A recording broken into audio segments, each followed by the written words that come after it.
Remember the danger of familiarity. There are young people here now. You are doing well and you leave your parents. You see, some of these are old folks still doing what they were doing while they were young.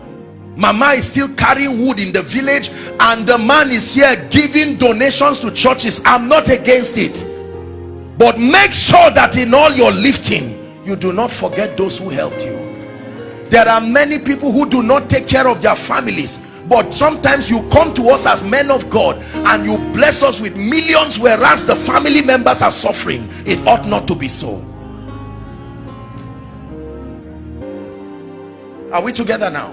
Yes, sir. There are homes that the moment you see special plates, you know visitors are coming. They kill chicken and it's the head and the legs that the children eat. You see them standing somewhere around the kitchen as beggars in their own homes, while visitors that will betray you tomorrow, they come and they have the choice meals. I'm planting in you a seed of honor. Beware of neglecting what is close to you. The greatest gifts in your lives are the ones around you. Your father, your mother, anything you cannot pay for is God's gift to you.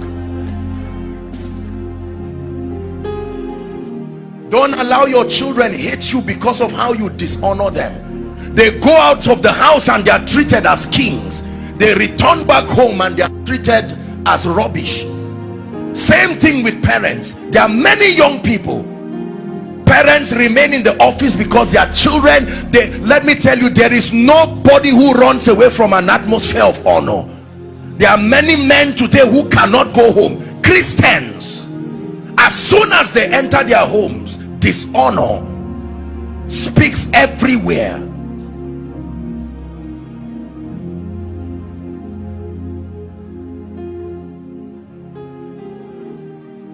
There are churches that dishonor their pastors, dishonor their men of God.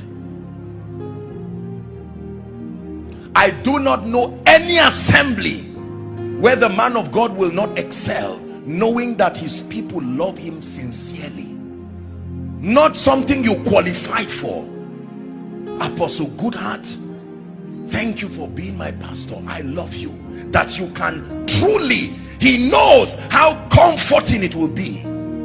You can be serving in the church doing things, but your heart is sincerely not there. We're talking of a genuine connection.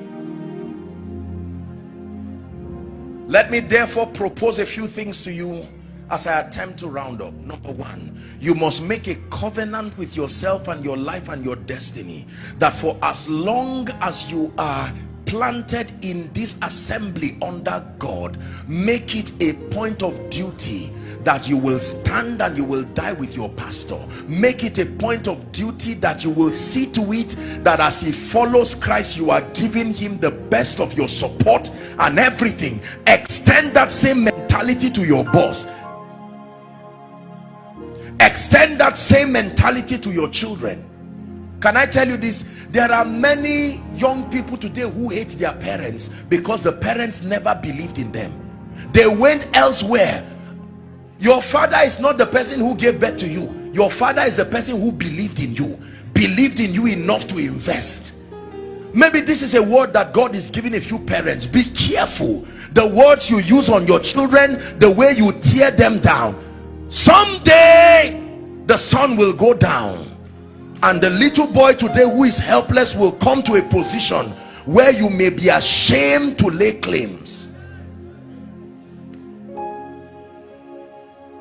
Everybody's destiny is divided into the morning stage, the afternoon stage, the evening stage, and the night stage. It says, so then teach us to number our days, that we may apply our hearts unto wisdom. This is a key that has changed my life. I'm honored today to be part of the life. This is why I'm sent to the body of Christ. You do not know what joy it gives me. Do you know, aside from being a man of God, my greatest personal legacy as a human being is to be one who lived his life loving the Lord and sincerely being a shoulder for many people. Aside being a man of God, the meaning of my name is the way to love, and it's a very powerful name.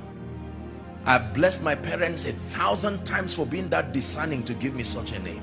I sincerely love people. I don't use people. I don't try to, no. Return to the place of genuine honor. Return to the place of genuine honor. Honor to God. There are some of us, I know now, I want to say something in 1 minute and then we're done. There are many of us here who, even though we are a congregation, the truth is, I want to tell you an uncomfortable truth. From a sociological standpoint, from a spiritual standpoint, even though this is logic, and by extension whatever church listening and following and the body of Christ, I want to bring you to a sincere realization that you are not all the same. That is the honest truth. From a standpoint of sacrifice, from a standpoint of achievement, you are not all the same, and there must be a system. I'm not trying to teach stratification. Yes, we are all equal before God, but if that statement is not balanced, it will lead to a lot of dishonor. I found out that the reason why many blessed and wealthy people do not come to church is that there is a track record of dishonor. Their sacrifices are trivialized in the name of creating a unified platform to bless people. Jesus did not hide his honor for noble people. Zacchaeus, come down, I've changed, I'm going to your house. And because of that one sacrifice, many people were forgiven. The centurion, you are a man under authority, I respect you, I don't need to come to your house, I will speak the word.